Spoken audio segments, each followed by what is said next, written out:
ቤዛዊት ማርያም ቤታችን ፈረሰ አረጋጋቱ ወይኔ የምዬ ማርያም ቤዛዊት ማርያም ማታ ነው የሚታዘኝ አረ ባዱ ልጅ ሸመዳንያለም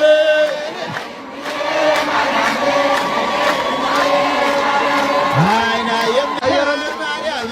አይና ቤዛዊት ማርያም አሁን እኮ አይላፍ ዝማሬ ላይ የሚወጣው 100,000 ሰው እንኳን ቢወጣ እኮ 49 ሚሊዮን 900,000 ክርስቲያን ቀርቶናል እንዴ እንዴት ነው አጥብበን የምናስበው ይሄንን እንዴ ጥምቀቱ እኮ የጃል ሜዳው ጥምቀት የጎንደርን ድምቀት አደበዘዘው የአዲስ አበባ ምን ሌላ ነው የጎንደር ምን ሌላ ነው የባህር ዳር የበለጠ ያደምቀዋል እንደውም ቅድም ተናገርኩኝ በዓለም አቀፍ ደረጃ ኦርቶዶክሳዊት ተዋህዶ ቤተክርስቲያን የት ናት ለሚሉት ይሄ ነጭ ለብሰው ጧፍ ይዘው የክርስቶስ ዛሬ እኮ ይወሎት አውሮፓውያን ክሪስማስ ማለት በጣም ብዙ ቢሊዮን ዶላር የቸኮሌቱ የስጦታ በዓል ሰባ ሰገልም ብቻ ገንጥለው አውጥተው ስጦታው ለክርስቶስ ለራሳቸው እየተሰጣጡ ሰባ ሰገልም ተረስተው ክርስቶስም ተረስቶ ስጦታ መቀባበል ብቻ ነው የሆነው ስለዚህ እኔ እንደ አይነቱ ነገር ላሊበላን ያደበዛል የሚለው ነገር እኔ አይገባኝም በግሌ እንግዲህ ያዩበት ደግሞ ሌሎች ሰው ደግሞ ከኔ ተሻለ እይታ ሳይሆን ሌላ ከኔ በዛኛው በኩል ያለ እይታ ያላቸው ደግሞ እንቀበላለን አስተያየት ይስጡበት ተፋጭተን ተፋልጠን ተሞርደን የበለጠ ለሚቀጥለው አመት ደግሞ የበለጠ የአይላፍ ዝማሬን እናረጋዋለን ተመካከረን አዎ ምስጢረ ስጋዌን የምናስተምርበት ሃይማኖታችን የምናስተምርበት እኔም መክረው እነ መምህር ሄኖክም ሌሎቹን ብቻቸው እንዳይሮጡ ጥንቃቄ ያድርጉ የከቤስቲያን መምህራን ከቤስቲያን ጳጳሳት ከቅዱስ ፓትርያርኩ ጋራ ቤተክርስቲያን ይሄንን ማይበል ወጀብ የተቋቋመችው ማዕከላዊ አሰራሯን ስለጠበቀች ነው ስለዚህ ምንም ይሁን ምን ቅዱስ ፓትርያርኩ መከበር አለባቸው መንበሩ መከበር አለበት ጳጳሳቱ መከበር አለበት ርዕሰ መንበሩ መከበር አለበት እኔ አቡነ ጳውሎስ አቡነ ማቲያስ ይያልኩ ብቻ አይደለም ያ መንበር የተከበረ መንበር ነው ሐዋርያት ተያይዞ የመጣ መንበር ነው ይሄን መንበር መናቅ ፓትርያርኩን መናቅ ማለት ተዋህዶ ሃይማኖቱን መናቅ ማለት ነው ስለዚህ በፓትርያርኩ ጥላ ስር በጳጳሳቱ ቅፍ ስር ሆነን መመካከር መወያየት መነጋገር አለብን እኔ ጳጳሳቱ ወደ ራሳቸው ወደ ውስጣቸው ቢያዳምጡ ራሳቸውን ቢያዳምጡ ህዝባቸውን ቢያዳምጡ የቤተክርስቲያን ቁስል ቢጠዘጥዛቸው ግርፋቱ ቢሰማቸው የሚነደውሳት ባያቃጥላቸው እንኳን እያቃጠለ መሆኑ እንዲሰማቸው ነው እንዲቀሳቀሱ እንመክራለን ባቅማችን ባይሆንን የምመክረው ምንድነው ይሄንን ፕሮግራም የሚያዘጋጁት ልጆች ከስር እየተከተልን ይሄን ጠብቁ ይሄን አድርጉ ከቤተክርስቲያን ጥላ ስር አተራቁ ከጳጳሳቱ ቅፍ አትውጡ ከፓትርያርኩ ቅፍ አትውጡ ከኦርቶዶክሳዊ ተዋህዶ ቤተክርስቲያን ማዕቀፍ ክበብ መስመር አትውጡ በተራኩ ሩጡ ይሄ ይጨመር ይሄ ይቀነስ ይሄ ይጥበብ ይሄ ይስፋ ምስጢር ይጨመርበት የበለጠ እየኮተኮትን እያስዋብን እኔ ዓለም አቀፍ ብራንድ ነው በነገራችን ላይ እንደ አይነት ዝግጅቶች ሃይማኖታዊ ጥቅም ብቻ አይደለም ኢኮኖሚያዊ ጥቅም ሁሉ ያመጣል ወደፊት ይገርማቸዋል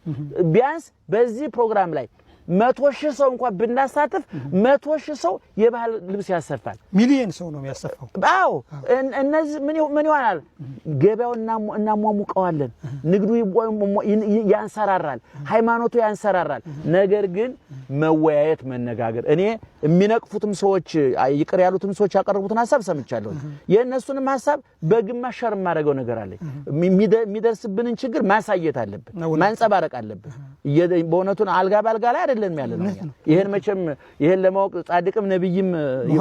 ሳይንቲስት መሆንም አይጠይቅም መከራ አለብን እየታረድን ነው እየነደድን ነው እየተፈናቀልን ነው እየተራብን እየተጠመን መከራ እየደረሰብን ነው ይሄን ዓለም እንዲያውቅልን መንግስታችን እንዲረዳልን እንባችን እንድታበስ ጥያቄያችን እንዲመለስ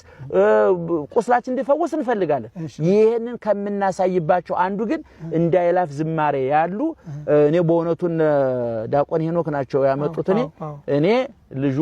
በጣም ብዙ ጊዜ በብዙ ሚዲያ ተናግሬ ያለሁኝ እኔ በተለይ አባቴ ገብረ ኪዳን በሊቃውንቱ በኩል እንደመጡት ሁሉ በመምህር ሄኖክ ደግሞ ወጣቱን በመለወጥ በመቀየር ዩቲዩብ አለው እኔ ብዙ ቦታ አስተዋውቂያለሁ ብዙ ሰው ያውቀዋል መጻሕፍት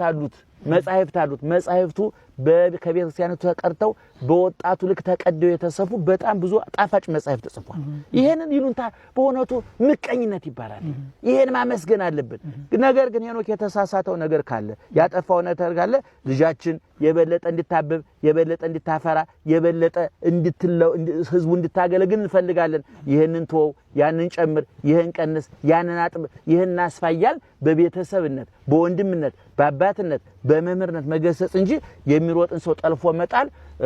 ተወዳዳሪነትን የማጣት ስሜት ነው የሚመስለኝና እኔ አይላፍ ዝማሬ በግሌ ደጋፊ ነኝ። በምዕራብ ጎንደር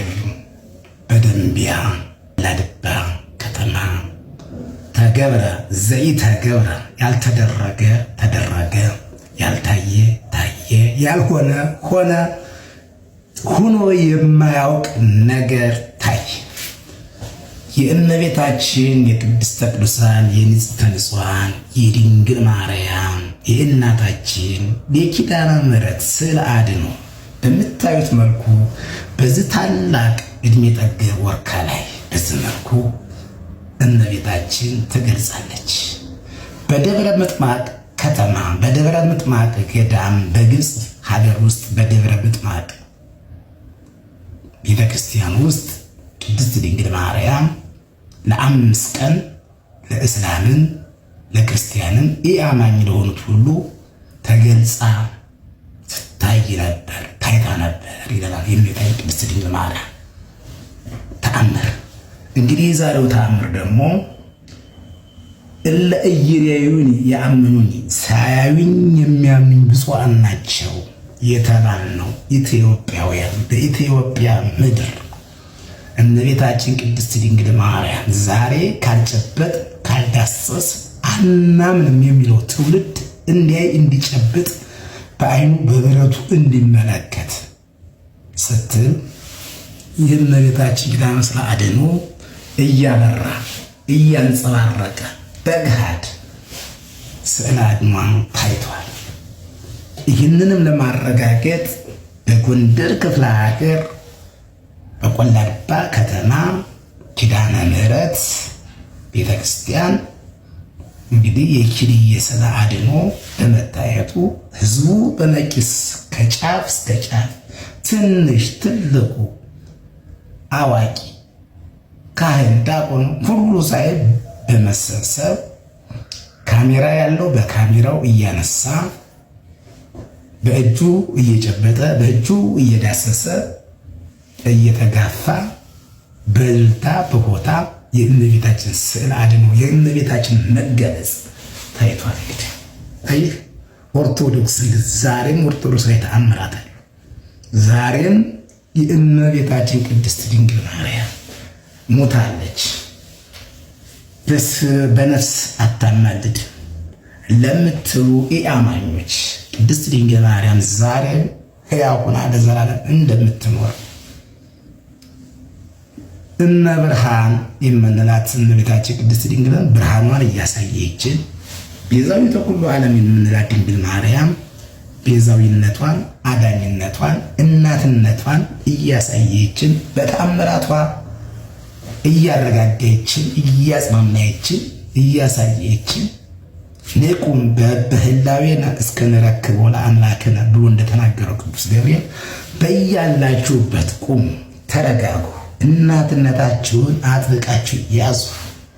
እናት የሌለው ልጅ አልቃሻ ነው። እናት የሌለው ልጅ ሆዱ አይሞላም። እናት የሌለው ልጅ አሳዳጊ የለውም፣ ባለየ ነው፣ ጥፍራም ነው፣ ጽዳት ሁሉ የለውም። እናንተ ኦርቶዶክሳውያን ሁላችንም ኦርቶዶክሳዊ እናታችን ቅድስት ድንግል ማርያም አሁን ከኛ ጋር ናት። ስለዚህ ተአምራቷ በመደረጉ አይደንቀንም። ምክንያቱም የአምላክ እናት ናት። አምላክን የወለደች፣ አምላክን የጨበጠች፣ አምላክን የዳሰሰች፣ አምላክን ያቀፈች፣ አምላክን የሳመች ድንግል እናታችን ይህንን መገለጽ ምንም አይደል። ተአምራቱ ቀላል ነው ብለን ወስደው ብዙ ተአምራት በሷ ላይ ታይተዋል፣ ተከናውነዋል። ይሄ የሚደንቀን ነገር አይደለም። ልብሱ እሳት፣ ክዳኑ እሳት፣ መረገጫው እሳት፣ መቀመጫው እሳት፣ ሁለሜናው እሳት የሆነውን ክርስቶስን ሰማይ ወምድር ዘያገምሮ ማኅፀነ ድንግል ጾሮ የተባለለትን ሰማይና ምድር የማይችሉትን ድንግል ማርያም 9 ወር ከ5 ቀን ተሸክመዋል በማኅፀኗ። ይእቲ ተአቢ እምኪሩቤል ወትፈደፍድ እምሱራፌል፣ ከሱራፌል ትበልጣለች፣ ከኪሩቤል ትበልጣለች፣ ትበዛለች። ስለዚህ የተባለና ድንግል ማርያም በዚች በትንሿ ነገር ስዕል አድኗ በወርቃዋ ላይ እያበራ መታየቱ እች ትንሿ ተአምራት ናት። ለእኛ ለኦርቶዶክሳውያን የሚደንቅን ነገር አይደለም። ከዚህ በላይ እመቤታችን ቅድስት ድንግል ማርያም ተአምራት ተገልጾባታል። ተአምረ ማርያምን ብናነብ ለአይን ቢያዩት የሚከብድ በጆሮ ቢሰሙት ለማመን የሚቸግር ተአምራት ተከስተዋል። ስለዚህ አሁንም የእመቤታችን የቅድስተ ቅዱሳን የንጽሕተ ንጹሐን የድንግል ማርያም አማላጅነት እናትነት ከሁላችን ጋር ይሁን። ሼር፣ ላይክ፣ ኮምፕሊንግ በማድረግ ይሄ ለሕዝበ ክርስቲያናችን ይዳረስ።